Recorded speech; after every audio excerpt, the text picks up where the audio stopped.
برادران ملت اسلامی، السلام علیکم ورحمۃ اللہ وبرکاتہ۔ الحمد للہ وکفا وسلام علی حبیبہ المصطفیٰ، اما بعد فاعوذ باللہ من الشیطان الرجیم، بسم اللہ الرحمن الرحیم۔ فبما رحمۃ من اللہ لنت لهم ولو كنت فظا غلیظ القلب لانفضوا من حولک، صدق اللہ مولانا العظیم۔ بارگاہ رسالت معاب صلی اللہ تعالی علیہ وسلم میں درود پاک کا ہدیہ پیش کریں۔ اللہم صلی علی سیدنا و مولانا محمد معدن الجود والکرم وآلہ واصحابہ الکرام وابنہ الکریم وبارک وسلم صلاة دائمة سرمدا ابدا۔ عزیزان گرامی وقار، انسان کو اللہ تبارک و تعالیٰ نے جو خصوصیات عطا کی ہیں، اس میں خاص طور پر زبان اور بیان کی خصوصیت بہت اہم ہے۔ شیخ سعدی رحمۃ اللہ تعالی علیہ فرماتے ہیں، تا مرد سخن نہ گفتہ باشد، عیب و ہنرش نہ ہفتہ باشد۔ جب تک آدمی بات نہیں کرتا، اس کی اچھائی بھی چھپی رہتی ہے، برائی بھی چھپی رہتی ہے۔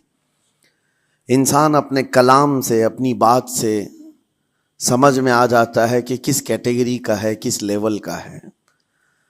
اس کی گفتگو کے آداب اس کی حقیقت بتاتے ہیں، بلکہ یہاں تک کہ اس کے نسب کا بھی پتہ لگا لیا جاتا ہے اور اس کی تربیت کا بھی اندازہ ہو جاتا ہے۔ حضرت لقمان حکیم سے پوچھا گیا، نیکی کس کا نام ہے؟ تو آپ نے فرمایا، دو چیزیں اور بہت چھوٹی ہیں۔ نیکی دو چیزیں ہیں جو بہت چھوٹی ہیں۔ کہا کیا ہے؟ کہا کہ ملاقات میں لوگ اپنے بھائیوں سے مسکرانا اور نرم گفتگو کرنا۔ ساری نیکیوں کی جڑ ہے یہ، نرم گفتگو کرنا اور لوگوں سے خندہ پیشانی کے ساتھ مسکرا کر ملاقات کرنا۔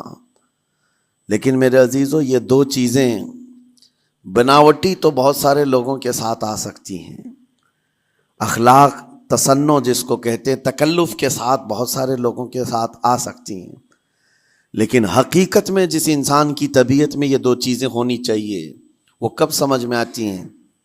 اس وقت جو مولا علی کرم اللہ وجہہ الکریم نے فرمایا، کسی انسان کو اس کی حقیقت دیکھنا ہو تو غصے کے عالم میں اسے دیکھو۔ وہ اپنے آپے سے باہر ہوتا ہے یا اپنے مزاج کے خلاف کس طرح بات کو سن کر کے تحمل رکھتا ہے۔ سب سے بڑا پہلوان وہ ہے جس نے اپنے غصے کو کنٹرول کیا اور اپنی زبان پر قابو پا لیا، ورنہ یہ وہ لمحہ ہے جب انسان پھٹ پڑتا ہے، جو دل کے اندر ہے سب کہہ جاتا ہے۔ آپ کو میں بتاؤں، نبی کریم صلی اللہ تعالیٰ علیہ وسلم کے عظیم اخلاق کریمہ، بخاری شریف کی حدیث ہے، حضور مسجد نبوی میں تشریف فرما ہے۔ اس وقت مسجد نبوی، آج ہو سکتا ہے آپ کے ذہن میں جو امیج ہے مسجد نبوی کی، بہت بڑی عالی شان مسجد، لیکن وہ زمانہ نبوی میں اس طرح کی نہیں ہے۔ کچی دیواریں تھی، اوپر چھپر کے چھت پڑے ہوئے تھے اور مٹی کی زمین تھی۔ یہ مسجد نبوی کی شکل اس زمانے میں حضور اکرم صلی اللہ تعالیٰ علیہ وسلم اپنے صحابہ کے ساتھ بیٹھے ہیں۔ ایک دیہات کا رہنے والا شخص آیا۔ ایک بات یاد رکھیں کہ دیہات میں، گاؤں میں رہنے والوں کے اخلاق اور تمیز میں بڑا فرق ہوتا ہے، ان کے ہاں آداب کی کمی ہوتی ہے۔ وہ شخص آیا اور مسجد نبوی میں آ کر حضور صلی اللہ علیہ وسلم سے کچھ بات چیت کیا، اور تھوڑی دیر کے بعد مسجد میں ہی کھڑے ہو کر پیشاب کرنا شروع کیا۔ بخاری شریف میں یہ حدیث موجود ہے۔ جب مسجد نبوی میں کھڑے ہو کر پیشاب کرے تو صحابہ اکرام سب دیکھ کر کے دوڑانے لگ گئے، خذوہ خذوہ، پکڑو اس کو، پکڑو اس کو، اور صحابہ دوڑاتے تھے، وہ پیشاب کرتے ہوئے بھاگتا تھا پوری مسجد میں۔ نبی پاک صلی اللہ تعالی علیہ وسلم نے فرمایا، دعوہ، چھوڑ دو اس کو، کر لینے دو، پیشاب کر رہا ہے مسجد میں، چھوڑ دو اس کو۔ جب وہ صحابہ اکرام حضور کا حکم سنتے ہیں، سب پیچھے ہٹ گئے۔ تھوڑی دیر کے بعد نبی کریم صلی اللہ تعالیٰ علیہ وسلم نے صحابہ سے فرمایا، پانی کے ڈول بھر کر کے لائے جائیں۔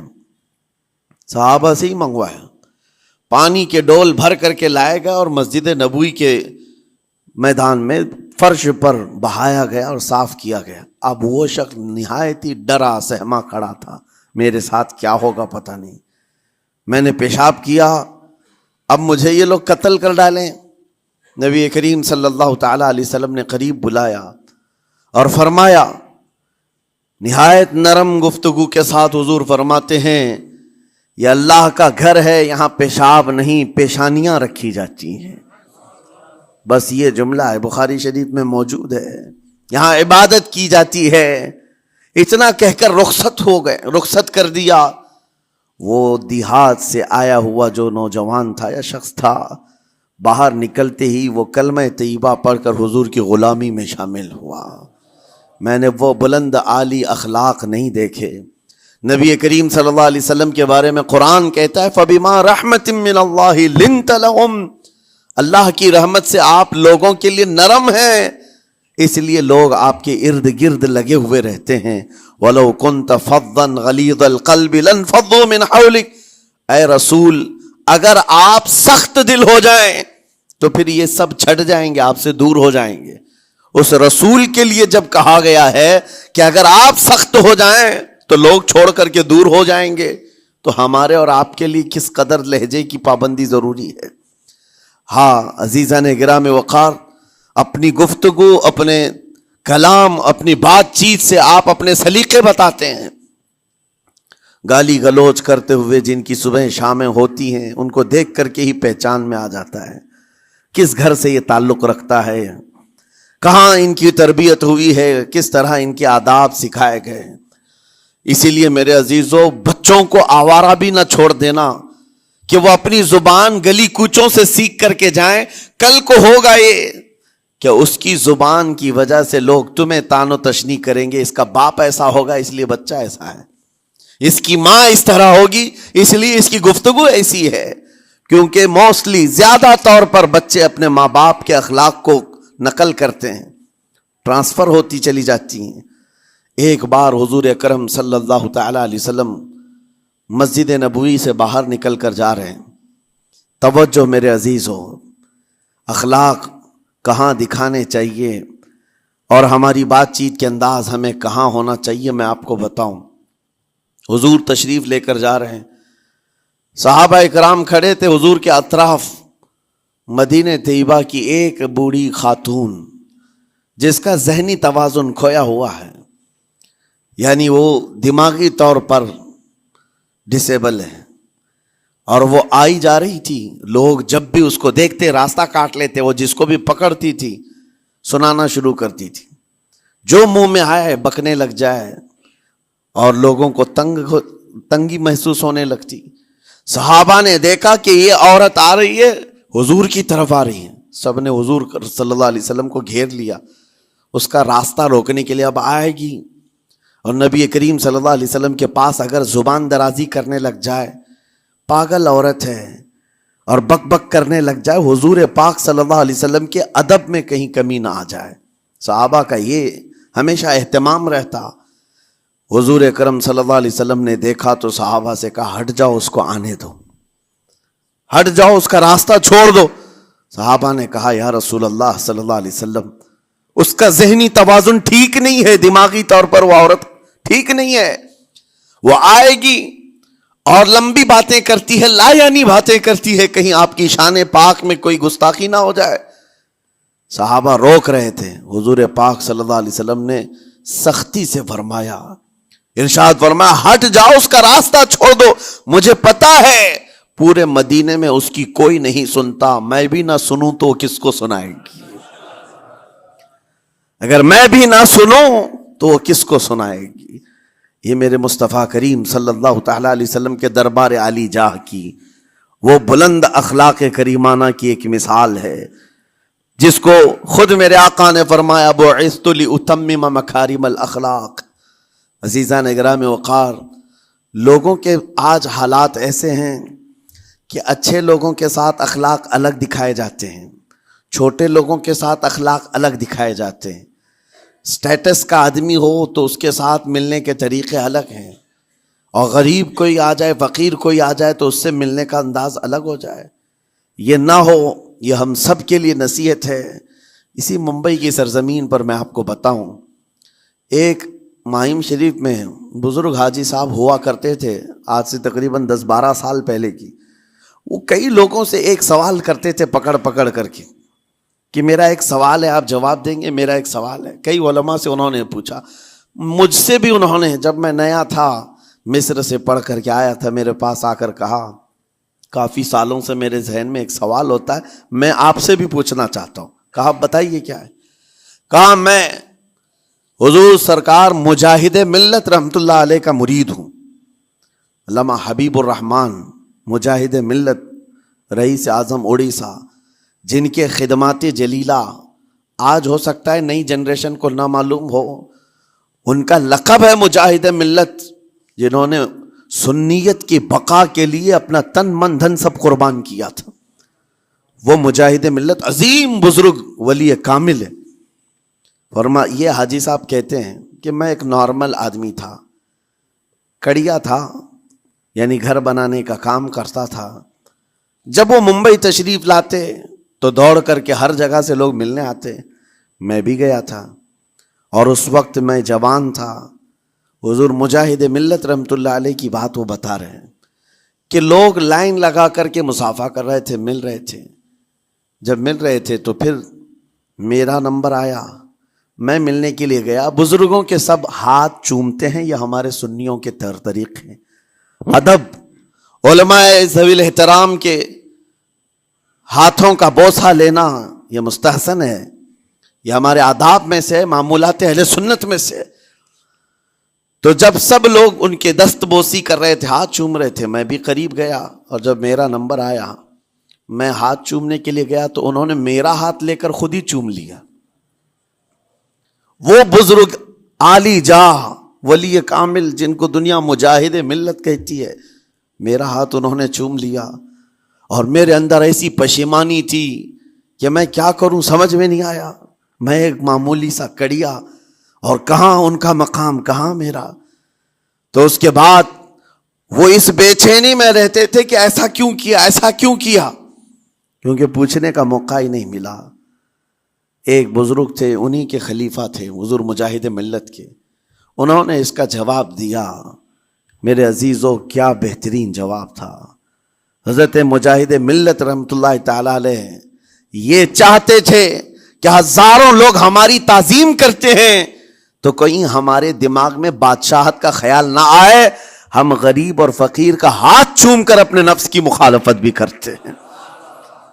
اخلاق کریمانہ دکھانے کے لیے اسٹیٹس والوں کے ساتھ ہی نہیں، غربا فقراء کے ساتھ بھی وہ اخلاق ہوں. نبی کریم صلی اللہ تعالی علیہ وسلم کے وہ آداب آج اگر آپ اپنا لیں، بہت ساری کڑوی چیزیں ویسی ختم ہو جائیں. آج ممبئی کی سرزمین پر سب سے بڑا یہ چیلنج ہے بات کرنے میں. نوجوانوں کے تو آج پارے چڑھے ہوئے ہوتے ہیں، ان سے کوئی بھی بات کر لے، جس تیور میں یہ بات کرتے ہیں ایسا لگتا ہے کہ ابھی لڑائی ہو جائے گی، ابھی جھگڑا ہو جائے گا. اس کی عادت سی بن گئی ہے. آپ کو پتہ ہے فرمایا گیا، عربی کا قول ہے، جراحت السنان لها التیام ولا یلتام ما جرح اللسان. تلوار سے، چاقو سے دیا ہوا زخم سوکھ سکتا ہے، زبان سے دیا ہوا زخم کبھی نہیں سوکھتا. زبان سے دیا ہوا زخم نہیں سوکھتا. بولنے سے پہلے 1000 بار اس بات کو خیال ہونا چاہیے کہ میں جس کو بول رہا ہوں کہیں اس کا دل چھلنی تو نہیں ہو جائے.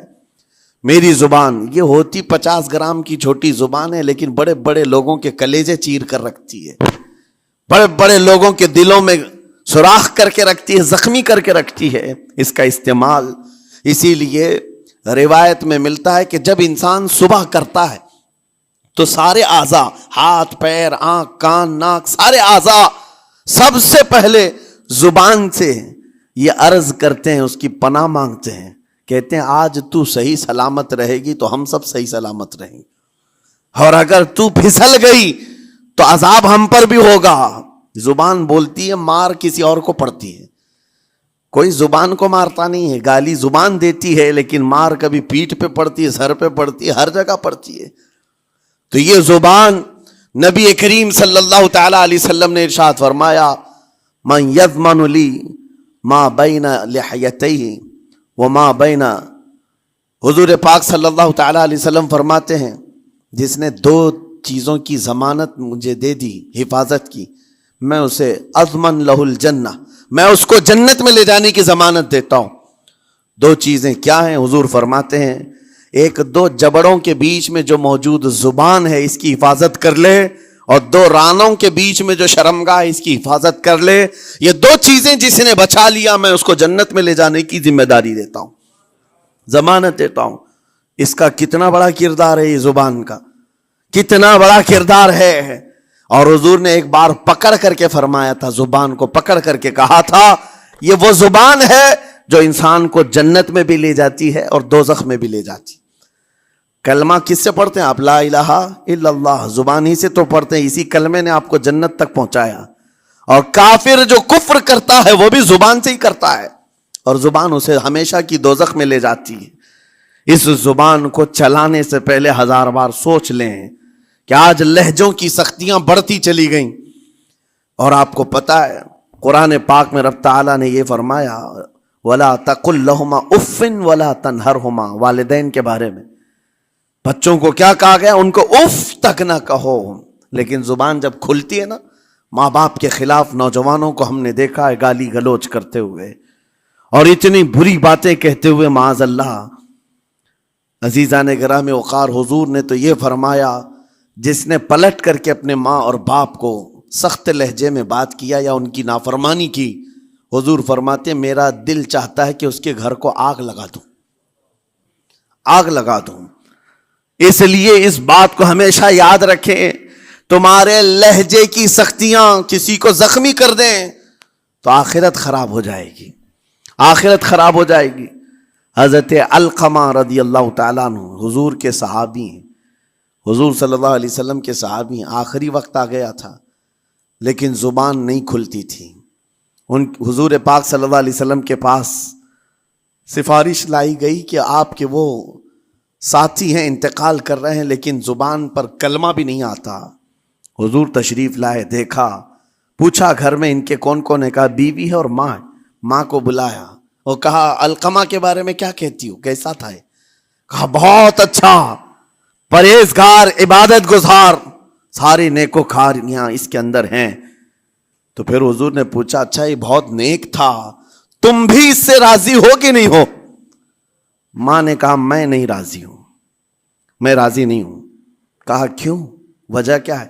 کہا یا رسول اللہ میرا اکلوتا بیٹا، میرا تنہا بیٹا تھا، بڑی محبتوں کے ساتھ اس کو پالا تھا، اور جب میں نے اس کی شادی کی اپنی بیوی کو لایا، اور جب بیوی گھر پر آ گئی تو میری بات کو ہلکے میں لیتا، اپنی بیوی کی بات کو فوقیت دیتا، ترجیح دیتا، اور اس وقت غالباً یہ باتیں تھی کہ زبان سے کوئی کلمہ ان کے نکلا ہوگا جو بیوی کی حمایت میں تھی، ماں کو تکلیف پہنچ گئی۔ کہا میرا دل گوارا نہیں کرتا، میں اس سے راضی نہیں ہوں، باقی وہ بہت نیک بندہ ہے، بہت اچھا ہے۔ حضور نے فرمایا دیکھو زندگی کے آخری پڑاؤ پر آ چکا ہے، روح نکلنے کو ہے، معاف کر دو۔ وہ بھی صحابیہ تھی، انہوں نے کہا آقا آپ کا حکم ہے یا مشورہ ہے؟ اگر حکم ہے تو پھر ماننا ہے۔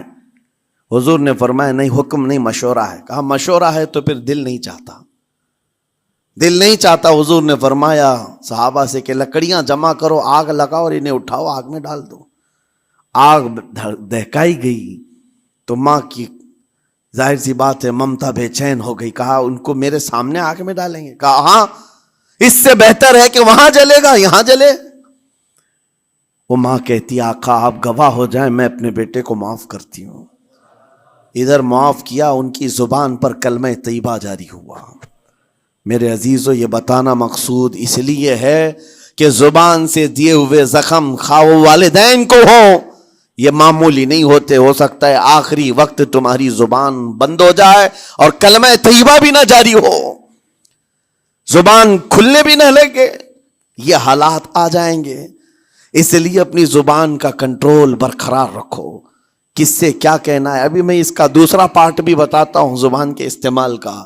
یہ نرمی لہجے کے اندر ہونا بہت ضروری ہے، لیکن کچھ جگہوں پر سختی کی اجازت ہے، لیکن وہ مقامات الگ ہیں۔ نرم لہجہ حضور پاک صلی اللہ تعالی علیہ وسلم کے فرامین میں سے ہے۔ ایک بات بڑی بغداد مقدسہ میں نے ایک ولی پاک کی زیارت کی، ان کے آستانے پر بھی میں نے ابھی بیان کیا تھا۔ حضرت بہلول دانا مجذوب بزرگ تھے، اور بغداد کی گلیوں میں کہیں پر بھی بیٹھ جاتے تھے، اور جو جانکار تھے وہ سمجھتے تھے یہ اللہ والا بندہ ہے۔ مجذوب کس کو کہتے ہیں؟ جس کی یاد الہی میں عقل فنا ہو گئی، ختم ہو گئی، اللہ کے ذکر میں اور اللہ کی یاد میں اپنے آپ کو فنا کر دیا ہے، اس کے اوپر شریعت کا قلم نہیں۔ ظاہر سی بات ہے شریعت کے سارے احکام اس پر ہیں جس کی عقل سلامت ہے۔ عاقل ہو، بالغ ہو تو نماز فرض ہے نا، عقل ہی نہیں ہے تو وہ مجذوب ان اولیاء کو کہتے ہیں۔ لیکن ان کے بارے میں حدیث میں ہے، اللہ کے نبی نے فرمایا وہ ایسے بندے ہیں کہ اگر اللہ کو قسم دے دیں کسی بات کی، اللہ ان کی قسم پوری کرتا ہے۔ وہ بہلول دانا بیٹھے ہوئے تھے، بغداد کا ایک مشہور تاجر تھا، لیکن خستہ حال تھا، بہت نقصان اٹھا چکا تھا، خسارے میں چل رہا تھا، بزنس پورا لاس میں، اور وہ پریشان حال بہلول دانا کے پاس آیا، گڑ گڑایا، کہا کہ حضور مجھے بچا لیں، رحم کر لیں، میں تاجر ہوں، لٹ گیا ہوں، لاس میں ہوں، کچھ آپ فرما دیں، میں کیسے اس بھنور سے نکلوں؟ بہلول دانا نے دیکھا، کہا ٹھیک ہے کچھ پیسے بچے ہیں؟ کہا ہاں ہے، وہ بس اتنا سرمایہ ہے کہ مال لیتا ہوں پھر بیچ دیتا ہوں، نفع نہیں ہوتا۔ بہلول دانا نے کہا ایک کام کر، کالا کپڑا جتنا ملتا ہے سب خرید لے، پورے شہر سے کالا کپڑا جہاں جہاں مل جائے سب لے کر اسٹاک کر لے۔ کہا جی حضور آپ نے جیسا فرمایا۔ گیا، جتنا سرمایہ تھا سب لگا دیا، کالا کپڑا خرید کر ایک جگہ اسٹاک کر دیا۔ اللہ والے کا حکم تھا، لیکن ہوا یہ کہ بغداد کا معمول تھا، 8 دن گزرے نہیں تھے کہ وہاں وقت کے حاکم کا انتقال ہوا، اور جب حاکم کا انتقال ہوتا تو شہر کے جتنے بڑے لوگ ہوتے، رئیس لوگ، وہ اس کے سوگ میں، اس کے غم میں کالا کپڑا پہنتے تھے، اور کالا کپڑا سوائے اس تاجر کے کسی کے پاس نہیں تھا، اور سارے بڑے لوگ پیسوں سے اس کے پاس کالا کپڑا خریدنے آئے، یہ منہ بولے قیمت پر، جیسے تیسے جتنی قیمت پر بولے سب خرید کر لے جاتے، اور پل بھر میں ایک دن کے اندر وہ بہت بڑا کروڑ پتی بن گئے، بہت مال آ گیا۔ یہ بات یاد رکھیں، اللہ مال دیتا ہے، اس کے بعد پھر آزمائش بھی ہوتی ہے۔ مال اتنا آ گیا، اب لے کر کے مستیاں تھیں، چند دن گزرے، ظاہر سی بات ہے مال کو بڑھانے کی تمنا ہر ایک کی ہوتی ہے، کوئی یہاں پر اینڈ کرنے والا نہیں ہے دنیا میں، چاہے اس کا بزنس اربوں پر بھی پہنچ جائے، اسے آگے پہنچنا ہے۔ چند دن گزرے تھے، 8-10 دن، پھر آیا حضرت بہلول دانا کو ڈھونڈتے ہوئے، ایک جگہ میدان میں یہ مجذوب بزرگ بیٹھے مل گئے، آیا اور کہا او دیوانے بتا اب کیا خریدوں، پیسہ بہت ہے ابھی میرے پاس، بتا دیوانے اب کیا خریدوں؟ انہوں نے دیکھا، کہا کہ لہجہ تو بدلا ہوا ہے، پیسہ بہت زیادہ تھا، کہا کہ ٹھیک ہے کوئی بات نہیں، اللہ والوں کو ان سب چیزوں سے کوئی لینا دینا نہیں۔ آپ نے کہا مال جتنا ہے تیرے پاس سب لے کر کے خربوز خرید لے، تربوز خرید لے، جس کو کلنگڑ کہتے ہیں، تربوز پورے خرید لے۔ اس نے کروڑوں کی جائیداد پورے تربوزوں میں لگا تھی، سب تربوز خرید کر سٹاک کر دیا ایک جگہ، اور اس کے گمان میں یہی تھا کہ چند دن گزریں گے، کوئی ایسا ہی حادثہ ہوگا جب تربوز منہ مانگی قیمت پہ لوگ خریدیں گے اور میں بیچوں گا۔ پورا مال تربوز میں لگایا، 2 دن 4 دن 6 دن 8 دن گزرے، کوئی حادثہ نہیں، ادھر تو تربوز سڑنے لگ گئے، وہ تو زیادہ دن سٹاک نہیں کیے جا سکتے، سڑن شروع ہو گئی، پھر تھوڑے دنوں کے بعد پورے کے پورے سڑ گئے، کروڑوں کا مال تربوز میں سڑ کے چلا گیا، وہ بیچ بھی نہیں سکا، کچھ نہیں کر سکا، واپس چیختا چلاتا اسی حالت میں آیا، پہلے سے بھی زیادہ بدتر حالت میں آ گیا ہوں، دوڑتے ہوئے آیا، حضرت بہلول دانا کو ڈھونڈتے ہوئے، کہاں ہیں؟ وہ اسی جگہ بیٹھے ہوئے مٹی میں بیٹھے رہتے تھے، قریب آیا اور کہنے لگا کہ آپ نے میرے ساتھ ایسا کیوں کیا بہلول؟ بہلول دانا نے کہا کیا ہوا؟ کہا میں تو لٹ گیا، تربوز میں پیسے لگائے آپ کی وجہ سے اور پورے سڑ گئے۔ بہلول دانا نے کہا میں نے تو کچھ نہیں کیا، پہلے تو تجھے نفع ملا تھا وہ تیرے لہجے کی وجہ سے، اب خسارہ ہوا ہے تیرے لہجے کی وجہ سے۔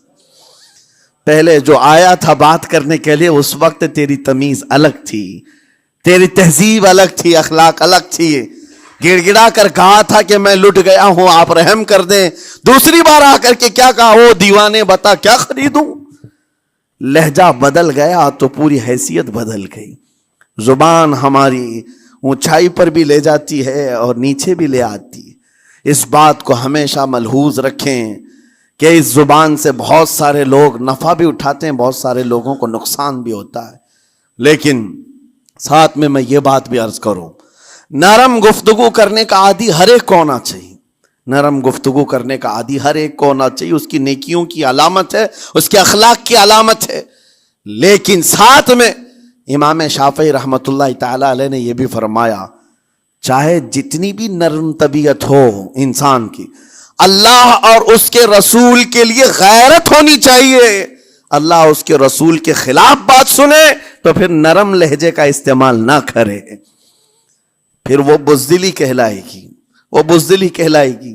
آج میں ایک بات یہ بھی بتا دوں، بہت سارے لوگ یہ سمجھتے بھی ہیں۔ ابھی چند دن قبل میں ماررہ مطہرہ میں بیان کیا اخلاق کے، اولیاء کرام کے مذہب و مسلک پر، اور پچھلے 15 سالوں سے میں نے بہت سارے خطابات کیے ہیں اخلاق پر، معاشرے کی برائیوں پر، لیکن ابھی چونکہ چند دنوں میں جلسے پروگرام بہت سارے ہو گئے اور عظمت ناموں سے رسالت پر زیادہ گفتگو ہونے لگی، تو لوگوں میں ایک امیج الگ بیٹھی ہوئی ہے۔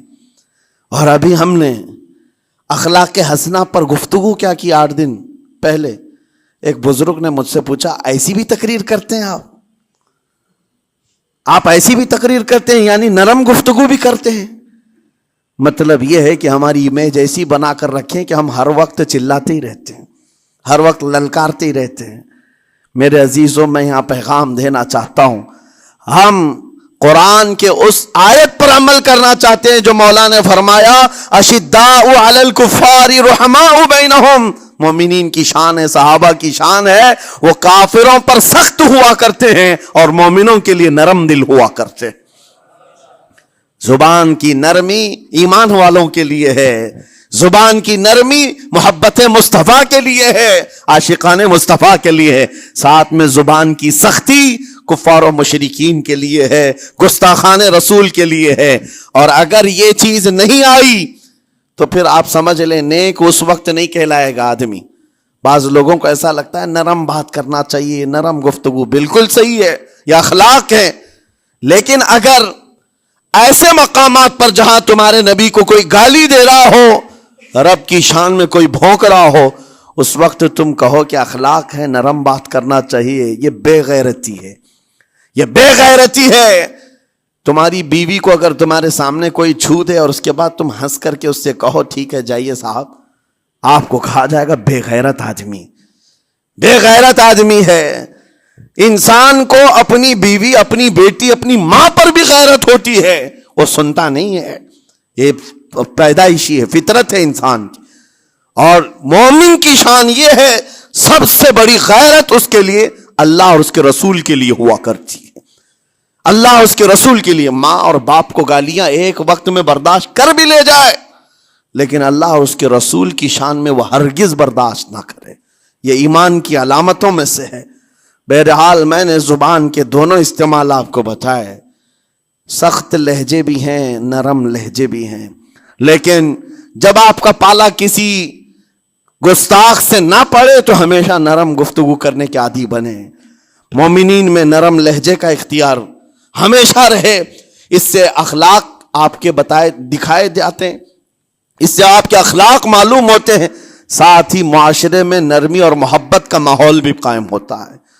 ڈانٹنے کے طریقے بھی میں آپ کو بتاؤں، میرے والد اگرامی فرمایا کرتے تھے، حضور حافظ ملت رحمت اللہ علیہ جو الجامعۃ الاشرفیہ مبارک پور کے بانی ہیں اور بڑے محدث، جنہوں نے ایک نہیں ہزاروں عالم پیدا کیے، اس ہندوستان کی بات کر رہا ہوں، حافظ ملت رحمۃ اللہ علیہ پوری بخاری شریف پڑھاتے تھے، تقریباً 40 سال تک انہوں نے پڑھایا بخاری شریف.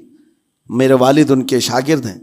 فرماتے ہیں جب وہ بہت زیادہ ناراض ہو جاتے کسی سے، ڈانٹنا ہوتا، ہر استاد بچے کو ڈانٹتا ہے، کبھی کچھ بچہ نافرمانی کر جائے یا مزاج کے خلاف بات کرے تو استاد ڈانٹتا ہے.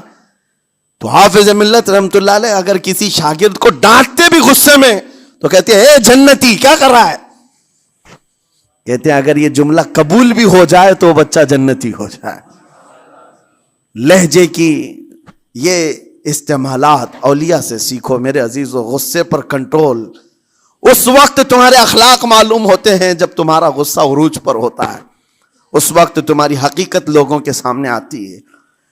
وہ اپنے شاگردوں کو ڈانٹتے بھی تو جنتی کہہ کر ڈانٹتے ہیں، یعنی کوئی گالی نہیں ہے، کوئی برے کلمے نہیں ہیں، بلکہ ایسا جملہ ہے کہ اگر قبول بھی ہو گیا استاد کی زبان سے، اس کی تو زندگی وصول ہوگی، اس کا بیڑا پار ہو گیا. ہمارے درمیان ماں باپ کو بھی یہ چاہیے کہ بچوں کو کس طرح کے اخلاق آپ دے رہے ہیں. گفتگو کرنے کے متعلق قرآن میں اللہ تعالیٰ نے آداب بتائے ہیں. جب آپ گھروں کے اندر موجود ہوں تو بچوں کے سامنے کس طرح کی گفتگو کیا کریں گے، کیسی بات کریں گے. شوہر اور بیوی جس طرح کی باتیں کر رہے ہیں بچے کے دماغ میں وہ پورا کا پورا چھپتا ہے، ٹرانسفر ہوتا ہے. اسی لیے کہا گیا ایڈلٹ گفتگو کبھی بھی بچوں کے درمیان نہیں کی جائے گی. جو میچورٹی میں نہیں ہے ان بچوں کے سامنے ماں اور باپ بیٹھ کر کے کلام بھی نہ کریں، بات نہ کریں. معاشرہ تو آج ایسا ہے سب پوری فیملی لے کر کے بیٹھے ہوئے ہیں، اور حد تو یہ ہے کہ گندی فلمیں سامنے لگی ہوئی رہتی ہیں. وہ کیسے بچا پاؤ گے؟ 4 سال 5 سال کے بچے کے اندر بھی وہ گفتگو، وہ مکالمات، ایک دوسرے سے بات کرنے کی تمیزیں، وہ سب وہاں سے سیکھتا آ رہا ہے. گھروں کے اندر ماحول کو تبدیل کرنے کے لیے آپ کی اپنی زبان پر کنٹرول اور اپنے بچوں کی تربیت اور ان کی زبان پر کنٹرول بہت ضروری ہے. پھر دیکھنا آپ یہ معاشرہ پیدا کر کے کل کو آپ کا بچہ نکلے گا، اس کی تمیز، اس کے اخلاق پر ہر کوئی اش اش کرے گا. چند دنوں کی محنت ہے آپ کی، لیکن بچے جب سلیقے کے ساتھ گفتگو کریں تو لوگوں کا دل جیت لیا کرتے ہیں. بات کرنے کے آداب ایسے ہیں کہ لوگ دل جیت لیا کرتے ہیں. یہ میرے استاد گرامی مصر کے رہنے والے تھے. جب خطابت ہمیں سکھا رہے تھے گفتگو کرنے کے آداب، تقریر کرنے کے آداب، تو ایک امام غزالی کا قول تھا کلم الناس علی قدر عقولہم، لوگوں سے ان کی عقل کے مطابق بات کرو. اس پر وہ سمجھاتے ہوئے ہمیں ٹریننگ دیتے تھے اور کہتے تھے کہ تمہارے پاس آنے والے کئی طرح کے لوگ ہوں گے. اگر تم امام ہو، اگر داعی ہو، خطیب ہو، مقرر ہو، کوئی غریب گھر سے، کوئی بڑے امیر گھر سے، کوئی پڑھا لکھا آئے گا، کوئی جاہل ہوگا، کوئی بدتمیز بھی ہوگا، کوئی نیکوکار، کوئی گنہگار، سب طرح کے مکس مجموعہ تمہارے پاس ہوگا. ان سے خطاب کرنا، ان سے بات کرنا، کس انداز سے بات کرو گے، کیسے ان سے کلام کرو گے. میرے عزیزو یہ ہمارا اپنا ہنر نہیں ہے. ہم جو آپ کے سامنے گفتگو کر رہے ہیں یہ ہمارا فن نہیں ہے، یہ اپنا پیدا کیا وہ ہنر نہیں ہے. ہمیں سکھایا گیا تھا صرف اور صرف آپ کو اس مجمع سے اور یہ آئے ہوئے جمع غفیر سے بات کرنے کے لیے ایک ہی اسلوب اپنانا ہے. دیکھنا ہے کہ رسول اللہ کیسے بات کیا کرتے تھے. میرے آقا صلی اللہ تعالی علیہ وسلم کا اسلوب اپناؤ. حضور کے خطبے دیکھو، حضور جب خطاب کرتے، ظاہر سی بات ہے مسجد نبوی میں اس وقت بھی لوگ، ہر طرح کے لوگ آتے، دیہات کے بھی تھے، شہر کے بھی تھے، اعلیٰ دماغ والے لوگ اور کئی الگ الگ قسم کے لوگ آتے. حضور کا خطاب سب کے لیے تھا. عزیزان گرامی، ان سنتوں پر عمل کر کے آج آپ اپنے لہجے کو بہتر بنا سکتے ہیں. بس میری گفتگو کا خلاصہ یہی ہے کہ اللہ تعالیٰ ہمیں زبان کا صحیح استعمال عطا فرمائے، ورنہ یہ زبان کی سختیاں اور اس کی کڑواہٹ ہمیں دوزخ میں بھی لے جاتی ہے، دوزخ تک لے جا سکتی ہے. اللہ تعالیٰ اس کی مکاریاں، اس کی عیاریاں اور اس کی شرانگیزیوں سے ہم سب کی حفاظت فرمائے. ساتھ میں یہ بھی میں بتا دوں، وہ زبان پاک نہیں بولتی، وہ زبان پاک نہیں بولتی جو حلال نہیں کھاتی. یہ بھی بزرگوں نے فرمایا ہے، یہ زبان پاک نہیں بولتی جو حلال نہیں کھاتی. اسی سے ہر کچھ گزرتا ہے، اندر پیٹ میں جاتا ہے. حلال لقمے اس سے گزارو تو زبان پاک بولے، اللہ کا ذکر کرے اور تمہیں زبان میں وہ لذت آنے لگ جائے. لیکن اس سے حرام لقمے گزارتے رہو گے، اس کے لہجے کی سختیاں بھی آ جائیں گی، اس کے اندر کڑواہٹ بھی آ جائے گی، گالی گلوچ، یہ سارے استعمالات یہ زبان کرنے لگ جائے گی. کیوں؟ اس سے حرام لقمے جو گزارے جا رہے ہیں. اس چیز کا بھی خیال ضروری ہے. زبان کو جس طرح کا پیٹرول دو گے ویسی چلے گی یہ گاڑی. جس طرح کا ڈیزل اس کے اندر ڈالتے ہو، حرام یا حلال، یہ بہت معنی رکھتا ہے. اور ایک بات یہ بھی سن کر کے چلے ہیں کہ حضرت سلیمان علیہ السلام کے زمانے میں ایک مناظرہ ہوا تھا علماء کا. بعض لوگوں نے کہا کہ انسان کی ایک جماعت تھی، انسان کی زبان افضل ہے، منہ افضل ہے، اس لیے کہ وہ اللہ کا ذکر کرتی ہے. بعض نے کہا کہ نہیں، انسان کے پیچھے کا مقام اچھا ہے، اس سے بہتر ہے. یہ دونوں کی تکرار میں حضرت سلیمان علیہ السلام کے پاس بات آئی، آپ بتائیں. تو ان سے پوچھا تم اتنی بڑی بات کیوں کہہ رہے ہو؟ اس کے پیچھے کا مقام اچھا ہے. کہا کہ اس لیے کہ وہ صرف نجاست نکالتا ہے، وہ صرف نجاست نکالتا ہے، وہ مقام غلاظت باہر کرتا ہے، غلاظت اندر لیتا نہیں. زبان غلاظت اندر بھی لیتی ہے، حرام کھاتی بھی ہے، لوگوں کو زخمی بھی کرتی ہے. ان علماء کی دلیل تھی. تب آپ نے فرمایا بات ٹھیک ہے، جس انسان کا زبان پر کنٹرول نہیں، حرام کھاتا ہو اور بد کلامی کرتا ہو، گالی گلوچ ساری چیزیں کرتا ہو، آپ نے فرمایا اس سے بہتر اس کا پیچھے کا مقام ہے. اور جو انسان کنٹرول رکھتا ہے، حلال کھاتا ہے اور لہجے کی نرمی رکھتا ہے، ظاہر سی بات ہے اس کا منہ ہی افضل ہے، اس کی زبان افضل ہے. اب یہ تو فیصلہ سب کا ہے، کس کو کیا چیز اختیار کرنی ہے. عزیزان گرامی اوقات، یہ بہت بڑی بات ہے جو میں آپ کے سامنے کہہ رہا ہوں. زبان کو اگر کسی دوسری جگہ سے کمپیئر کیا جائے تو لگتا ہوگا نرم، یہ بالکل اچنبے والی بات ہے، عجوبے والی بات ہے، یہ کون سا کمپیریزن ہے. وجہ یہی ہے، بعض لوگوں کو ہم نے اتنا گندا بولتے ہوئے دیکھا ہے. اس سے بہتر ہے کہ وہ نہ بولیں. لوگوں کو زخمی کرتے ہیں، کسی کے مقدسات پر حملے کرتے ہیں. اللہ تعالیٰ ان کے زبان کی شرارتوں سے ہماری حفاظت فرمائے. اور کریم خدا ارحم الراحمین مولا اس چیز سے بھی ہمیں حفاظت فرمائے. قیامت کے دن کچھ لوگ صرف اس لیے پکڑے جائیں گے کہ وہ کچھ نہیں بولتے تھے، لیکن وہ جن کے ساتھ رہتے تھے وہ بولتے تھے، وہ لوگ بولتے تھے، اور ان کی وجہ سے یہ خاموش رہنے والا جو ساتھ میں تھا اسے بھی جہنم میں لے جایا جائے گا. اور وہ اس دن کہے گا پکار کر، یا ویلتا لیتنی لم اتخذ فلانا خلیلا، اے کاش میں فلاں کی دوستی نہیں کیا ہوتا تو اچھا ہوتا، آج میں بچ گیا ہوتا. اپنے ماحول کو بچاؤ، جہاں زبان کی خرابی دیکھو اپنے آپ کو بھی بچاؤ اور اس ماحول سے بھی اپنے کو دور رکھو. اللہ کی بارگاہ میں دعا ہے مولا تعالیٰ اس زبان کو خالص اپنے ذکر میں لگائے اور اپنے حبیب پاک کے ذکر میں لگائے. مولا تعالیٰ ہم کو زبان کی بد کلامیوں سے محفوظ و مامون فرمائے. وآخر دعوانا ان الحمد للہ رب العالمین. السلام علیکم.